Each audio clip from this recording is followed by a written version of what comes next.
Toujours moi champion, je voudrais que nous puissions remettre les pendules à l'heure et nous donner les forces nécessaires que nous avons intérieurement pour affronter psychologiquement ce monde qui est fait de violence. Lui c'est Daniel Kahneman. Daniel Kahneman parle grandement dans son livre Système 1, Système 2 de biais de raisonnement. Et dans les systèmes 1, Système 2, ce sont des cadres psychologiques dans lesquels nous pouvons réfléchir. Et il a parlé d'un biais qui nous touche tous. Un biais, c'est quoi? C'est une erreur de raisonnement, une erreur d'appréciation, mais qui peut aussi servir de phase de croissance, de phase de grandeur. Mais moi, j'ai voulu te parler aujourd'hui du biais de confirmation permet à ce que nous puissions choisir, dans la majorité des informations que nous entendons, nous puissions choisir celle qui correspond à ce que nous connaissons, à ce que nous savons, pour nous dire que nous sommes sur le bon chemin. Je te donne un exemple. Si tu as l'habitude d'être un adepte des sports durs, des sports difficiles tels que le MMA, la boxe, et que tu as toujours tendance à dénigrer le football, eh bien, dans ta tête, puisque tu as déjà vu plus d'images, plus de combats, tu vas te dire que le meilleur sport qui puisse exister, c'est le MMA.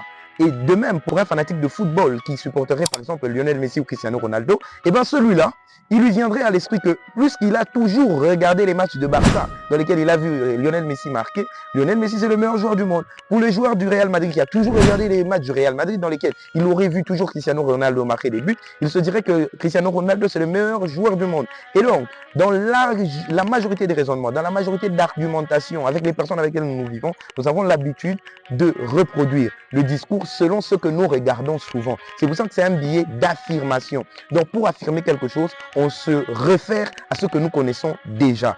Voilà champion, voilà championne, quelque chose qui peut maintenant t'aider. Si tu veux évoluer dans ce monde psychologiquement dur, psychologiquement brutal, il faut avoir des biais d'affirmation qui soient conformes à ta grandeur, à tes valeurs. Je te donne un exemple. Si on t'a toujours répété que tu es le meilleur joueur du monde ou que tu es le meilleur enfant du monde, bien que tu es intelligent, tu es intelligent, tu es intelligent, pour un parent, par exemple, ça serait hacker le cerveau de son fils et lui faire parvenir à des hauteurs élevées.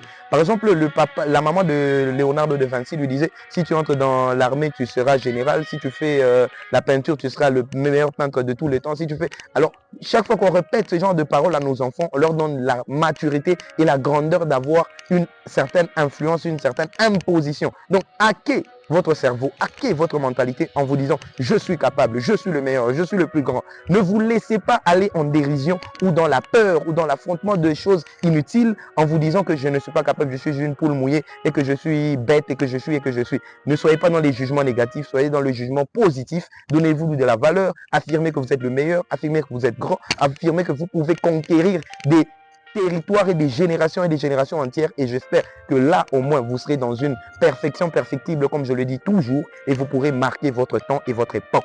Donc biais d'affirmation, soyez dans la positive et non dans la négative.